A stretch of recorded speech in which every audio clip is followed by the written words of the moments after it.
Ini hadis diriwayatkan oleh sahabat Ibnu Abbas radhiyallahu taala anhuma, menyampaikan satu pesan luar biasa bahwa Nabi SAW satu waktu itu mendengar semacam suara pintu terbuka, gitu kan? Kemudian setelah itu beliau menengok ke langit, tiba-tiba pintu langit terbuka. Ya. Secara singkatnya ya turun malaikat Jibril alaihissalam, lalu menyampaikan kabar gembira kepada Rasulullah SAW. Abshir bin Nuraini, ya, kata malaikat Jibril alaihissalam, ya aku berikan kabar gembira dengan datangnya dua cahaya, dengan dua cahaya ini khusus diberikan kepada Muhammad SAW dan tidak pernah diberikan pada nabi-nabi sebelumnya. Nah, apa itu dua cahaya itu? Surah Al-Fatihah dan penutup surah Al-Baqarah. Ya, nanti di hadis terusannya kalau kita baca itu detailnya itu dua ayat terakhir surah Al-Baqarah. Amanar Rasul sampai la yukallifullahu nafsan illa wus'aha. Nah, komen yang paling menarik saya ingin tunjukkan di akhirnya tuh, yang kalau dibacakan setiap hurufnya, ya, setiap hurufnya dibacakan, tidak akan terjadi setelah bacaan itu kecuali kalau kita minta apapun itu diberikan. Ya, kalau benar bacanya ya. Nah, lihat nih komennya. Ya, bismillahirrahmanirrahim. Qala, saya sampai ujungnya saja, ya. Lan taqra'a biharfin minhuma illa u'titahu. Tidaklah engkau membaca satu huruf pun dari dua surah itu, Al-Fatihah dan Al-Baqarah, khususnya yang terakhirnya, dua ayat terakhir, ya. Illa u'titahu, kecuali kalau engkau kemudian berharap sesuatu, berdoa minta sesuatu, setelah itu berpotensi dikabul. Kalau benar berdoanya, ya. Nah, sekarang hadis ini memberikan kesan bahwa surah Al-Fatihah dan surah Al-Baqarah, ya, khususnya dua ayat terakhirnya, kalau kita ambil Al-Fatihahnya dulu, ya, karena pertanyaan tadi di Al-Fatihah, ini memiliki keutamaan yang bisa digunakan untuk tawassul. Tawassul itu menjadikan amal soleh sebagai perangkat yang kita mohonkan dengan amal soleh itu kepada Allah untuk mengabulkan doa atau memudahkan apa yang akan kita kerjakan atau menggapai apa yang kita harapkan. Ya, dari mana Ustadz itu konsep tawasul adanya? Allah langsung sampaikan. Di mana? Surah Al-Maidah ayat berapa? Ayat 35. Ya ayyuhalladzina amanu taqullaha wabtaghu ilaihil wasilah. Hai semua orang yang beriman, ya kan? Tingkatkan takwamu kepada Allah dan carilah dengan amalan takwa itu wasilah. Wabtaghu ilaihil wasilah. Jadi kalau rezeki misalnya ingin sesuatu, ya, yang dimudahkan oleh Allah, mau kerja nih dapat kemudahan, istri mau lahiran tadi kan, nah, biasanya fitrah kita kan minta berdoa kan, ya kan? Nah, doa itu bagian dari tawassul, amal soleh, itu fitrah manusia kan. Kalau dia merasa lemah, dia minta kepada Allah kan, kepada Tuhannya kan, Rabbul Alamin. Nah, doa ini bagian dari tawassul. Nah, apa yang dibaca dalam doa ini? Di antara sekian yang bisa kita bacakan dalam doa, surah Al-Fatihah. Nah, jadi Al-Fatihah ini bukan sekedar surah yang diturunkan, ya, surah biasa, tapi surah ini juga bisa berperan sebagai wasilah, ya, yang kita bisa tawasulkan, memohon kepada Allah dengan bacaan surah itu, bahwa Allah mengabulkan hajat kita, mempermudah urusan kita, ya kan? Mengantarkan apa yang kita harapkan, mendatangkan apa yang kita inginkan. Itulah peran Al-Fatihah. Yang nerangkan siapa? Rasulullah SAW. Nabi dari mana? Malaikat Jibril. Kemudian yang meminta kita membaca itu, bagian dari tawassul, siapa? Allah langsung, Rabbul Alamin, Tuhan kita. Jelas ya? Nah, ini diantara rahasia kenapa kemudian Al-Fatihah dibaca dalam sholat. Fungsi sholat apa? Ya, betul.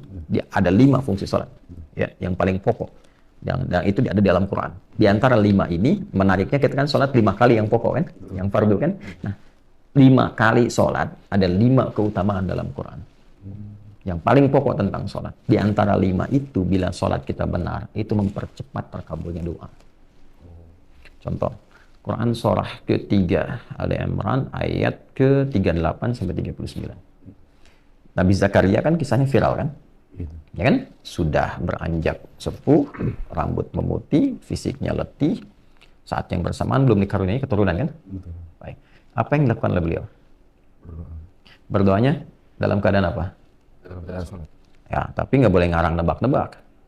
Ya kan? Iya. Dari mana taunya? Nah, kembalikan ke ayat tadi. Al-Baqarah, Ali Imran. Quran surah ketiga Ali Imran ayat 38 sampai 39. Hudalika da'a Zakaria rabbah. Di mihrab Maryam itu, di mihrab tuh, Nabi Zakaria berdoa, bermohon kepada Rabbnya, pada Allah Subhanahu wa taala. Qala rabbi habli min ladunka dzurriyyatan thayyibah innaka sami'ud du'a. Ya Allah, banyak orang memvonis bahwa istriku tak mungkin punya keturunan. Secara medis, maaf, divonis monofos dan mandul. Karena itu aku bermohon kepadamu saja yang tidak punya batas dalam pemberian. Sifat Allah itu wahab. Kalau kita minta hab, itu pemberi tanpa batas. Engkau pasti mendengar doa hamba. Lalu turun ayat 39. Fanadathul malaikatu wa huwa qa'imun yusalli fil mihrab. Setelah doa itu selesai dilakukan, itu belum selesai sholatnya, baru doanya selesai. Belum selesai sholatnya, ya, baru doanya tuh. Ya, tiba-tiba turun malaikat, sedangkan doa itu masih dipanjatkan, berdiri dalam sholat. Qa'imun yusalli fil mihrab. Sedang berdiri, masih berdiri, belum selesai sholat. Turun malaikat, ya, menyampaikan apa? Annallaha yubashshiruka bi Yahya. Allah kasih kabar gembira, doa kamu dijawab, kamu akan punya anak. Bahkan namanya langsung dari Allah, Yahya. Yang hidup mustahil, kata manusia, lahir dari rahim seorang perempuan yang divonis monofos dan mandul, itu bayi yang hidup, kata Allah, nggak ada yang mustahil bagiku. Jadi dan hidup dia. Ya, disebut dengan apa? Yahya. Ya, di bahasa Latin atau di Eropa dikenal dengan John. Ya, Yahya itu. Yohanes atau John, ya, Yahya, Nabi Yahya alaihissalam. Itu terjadi, jawaban itu saat apa? Sholat. Berdoa dalam sholat. Karena itu semua nabi dan rasul, kalau kita baca, lihat amalan mereka, ibadah mereka, itu semuanya sholat. Nabi Isa sholat. Quran surah ke-19 Maryam. Kalau baca dari ayat 31 sampai 33 itu, temukan. Kemudian Nabi Ismail alaihissalam sholat. Bahkan minta keluarganya sholat. Quran surah 19 ayat 55. Ya, wa kana ya'muru ahlahu bis shalah. Nabi Musa alaihissalam sholat. Quran surah ke-20 Thaha ayat ke-14, wa aqimis salata lidzikri. Jadi semua nabi, semua rasul itu sholat. Dan dalam sholatnya itulah dia menuangkan hajatnya, berdoa. Ya? Nah, umat Nabi Muhammad SAW oleh Allah juga dimintakan lewat Rasulnya. Langsung dicontohkan. Rasul mulia, paling agung. Rasulullah SAW, Nabi Muhammad SAW. Diminta oleh Allah, diperintahkan menunaikan sholat. Diajarkan oleh malaikat Jibril, begini caranya sholat. Dan di dalamnya ada permohonan hajat. Ya. Karena itu ketika ayat pertama yang membawa perintah sholat. Ya, bukan menunjukkan tentang pendirian sholat, tapi membawa perintah sholat. Kalau pendirian itu biasanya dikaitkan dengan iman lalu mendirikan sholat. Seperti Al-Baqarah ayat 3. Alladzina yu'minuna bil ghaibi wa yuqimunas sholat. Kan? Itu konteks mendirikan sholat, kaitan dengan iman. Tapi ketika diperintahkan ya, sholat untuk ditunaikan yang tidak dirangkai amalan lain seperti zakat, wa aqimus shalah wa atuz zakah, dan berdiri sendiri dalam sholatnya, itu perintahnya disertai dengan permohonan hajat. Al-Baqarah ayat 45. Wasta'inu bis-sabri was-shalah. Wa innaha lakabiratun illa 'alal khashiyin. Jika engkau punya persoalan, punya hajat dalam hidup, terima dulu persoalan itu sebagai ujian dengan kesabaran. Terima, karena Allah menguji itu untuk meningkatkan kualitas hidup, bukan untuk merendahkan. Ya, kan? Lalu engkau minta solusi kepada Allah lewat sholat. Ya, bahkan kalau nanti ada hamba yang kurang yakin, imannya dipertanyakan. Karena itu di Al-Baqarah ayat 153 ditekankan lagi dengan kalimat imannya. Ya ayyuhalladzina amanu ista'inu bis-sabri was-shalah. Innallaha ma'as sabirin. Jadi kata Allah, wasta'inu. Minta solusi, minta pertolongan dari hajatmu itu. Nah, menariknya saat kita tunaikan sholat itu, lalu kita katakan, ya Allah, Engkau perintahkan aku meminta, aku lakukan sekarang. Ya kan? Dalam ibadah ini, dalam sholat ini. Anda kalau ingin merubah kalimat perintah, wasta'inu, menjadi kalimat permohonan, rubah menjadi nasta'in. Wasta'inu, jadi nasta'in, nasta'inu. Saya tanya, kita dalam sholat tuh baca nggak kalimat nasta'in? Nah, bacanya kapan? Fatihah. Iyyaka na'budu wa iyyaka nasta'in. Ya Allah, hanya untukmu, hanya kepadamu. Na'budu, aku beribadah, menunaikan salat. Ya, karena di ibadah na'budu di situ maksudnya salat. Ditemukan padanannya di Quran surah ke-20 Taha ayat ke-14. Innani anallahu la ilaha illa ana fa'budni. Kata Allah fa'budni, kita katakan iyyaka na'budu. Kan? Itu perintahnya. Fa'budni, kita bilang iyyaka na'budu. Ya kan? Nah, dari mana taunya itu salat? Teruskan ayatnya wa aqimis salata. Jelas? Maka kita katakan iyyaka na'budu. Setelah itu wa iyyaka nasta'in, dan hanya kepadamu ya Allah aku sekarang punya persoalan, punya hajat, aku minta, aku mohon. Nah, jadi Al-Fatihah ini diantara keistimewaannya bahkan perintah langsung dari Allah, lalu contohnya langsung dari Rasulullah SAW untuk dipraktekkan dalam sholat sebagai wasilah memohon kepada Allah dari hajat. Karena itu setiap sholat itu hajat. Dulu orang-orang kalau punya hajat tertentu yang sifatnya spesifik, ya, itu dia sholat. Lu minta. Imam Al-Bukhari, ini kitab saya Al-Bukhari ini. Imam Al-Bukhari ini menulis saya Al-Bukhari ada 97 topik. Kurang lebih lah ada sekitar 7.000 hadis kalau digabungkan semuanya. Itu setiap menulis satunya, beliau sholat dulu 2 rakaat. Satu hadis. Ya. 16 tahun ditulisnya. Di Masjidil Haram. Jadi sebelum menulis itu sholat dulu. Kalau tenang, batinnya nyaman, merasa terdorong tidak ada masalah, nyaman, nulis. Kalau nggak tenang, nggak jadi. Sampai selesai di Masjid Nabawi di Al-Madinah Al-Munawwarah. Dan beliau membawa ini sebagai bekal untuk berjumpa Rasulullah. Nah, pasti bawa bekal apa tuh? Untuk jumpa dengan Rasul. Jadi jangan bawa kontroversi di hadapan Nabi. Masa di hadapan Nabi mau bawa sunnah bid'ah. Dan ya bawa amal. Ketika kembali itu bawa amal, bukan bawa perdebatan. Ya. Nah, yang mau saya katakan, beliau sholat dulu. Ya, mempraktekkan ini. Nah, menariknya gini, tahu dari mana Al-Fatihah yang dimaksudkan itu kaitannya dengan solusi hajat? Nah, kita tidak beropini, hadis lagi. Kan tadi timbangan di awal, Quran dengan hadis. Caranya dari mulai Sahih Muslim lagi. Nomor hadis 397, ya. Oh, saya ini bukan ingin menunjukkan saya hafal, ini tidak. Karena kita kan ngaji. Ngaji. Kau mau baca, lihat sendiri, 397. Nah, ini ya. Ini saya kasih hijau, ini bukan nandain topik-topik sekarang kita ngobrol, ini yang dulu-dulu saya lagi bahas, tandain, baca. Kalau ini dari 395 sampai 397. Kalau Khalad tadi bin Rafi' kita sudah bahas. Nah ini ya, coba kita mulai dari 395 nya dulu. 392, 94, 95. Nah ini ya, coba tuh lihat tuh. Ya, ya ini Kitabus Shalah, topik nomor 4 ya. Nah ini nomor 395, dari sini dulu nih. Ya, ini kan panjang, saya bisa bacakan hadisnya dari sahabat Abu Hurairah, lihat ujungnya tuh. Ya, kalau dari sini, ini kan kisahnya Khalad bin Rafi' ya. Kemudian setelah itu masuk ke orang yang mencuri-curi sholat, karena dia berusaha untuk meninggalkan Al-Fatihah. Ini dari Abu Hurairah nih. Nabi Hurairah ya, radhiyallahu ta'ala anhu, an Nabi sallallahu alaihi wasallam. Baik, saya bacakan cepat aja. Ya. Ini hadisnya qudsi. Ya, jadi hadis qudsi itu yang sanadnya tersambung langsung kepada Allah Subhanahu wa taala, kan? Lalu disampaikan maknanya pada Rasulullah sallallahu alaihi wasallam, lafaz yang diterangkan kepada kita tapi dalam bentuk lafaz yang tegas. Ya, jadi Nabi langsung menisbatkan persanadannya kepada Allah. Qala Allah azza wa jalla. Baik ya, kalau hadis-hadis yang bukan qudsi, Nabi langsung mengatakan. Sanadnya tidak disambungkan langsung, tapi maknanya diberikan oleh Allah.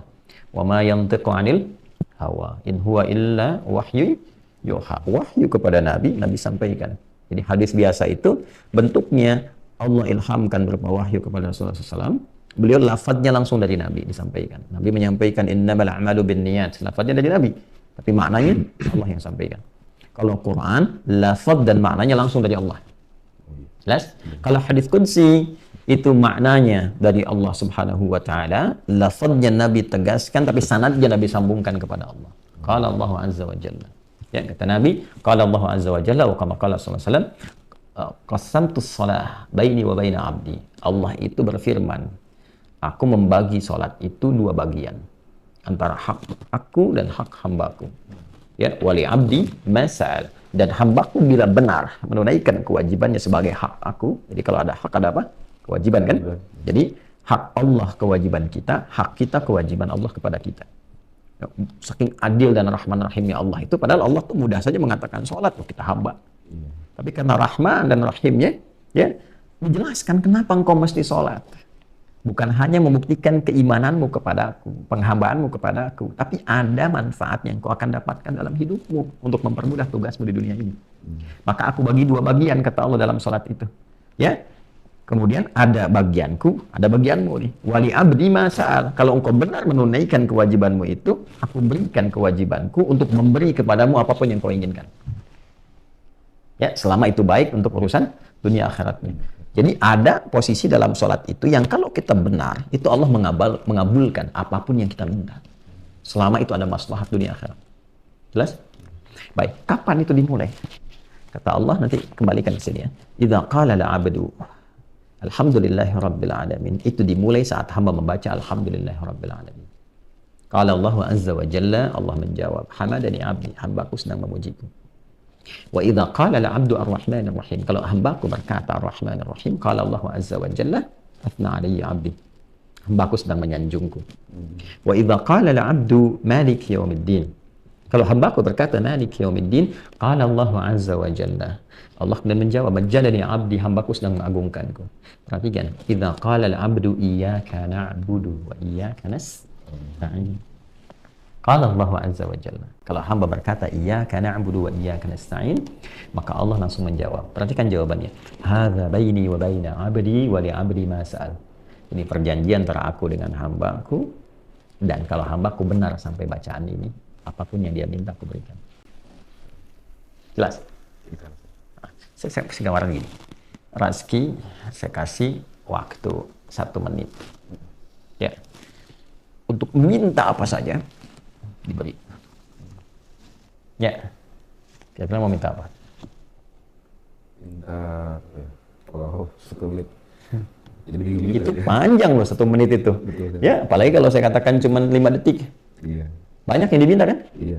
Makanya Allah ajarkan 1 kalimat, 1 ayat yang bila dibaca terpenuhi semua apa yang kita minta itu. Ihdinas siratal mustaqim. Siratal ladzina an'amta 'alaihim ghairil maghdubi 'alaihim walad dhalin.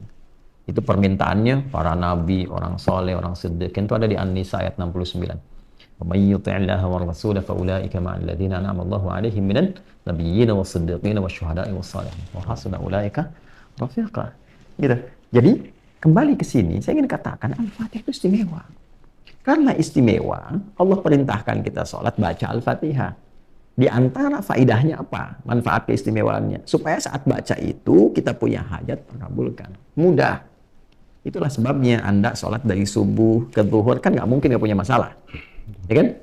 Maka ketika dimohonkan dengan benar, bacanya benar, dengan mohonnya benar, itu dikabulkan, dimudahkan. Makanya butuh contoh dalam ibadah muqayyadah itu. Jelas ya?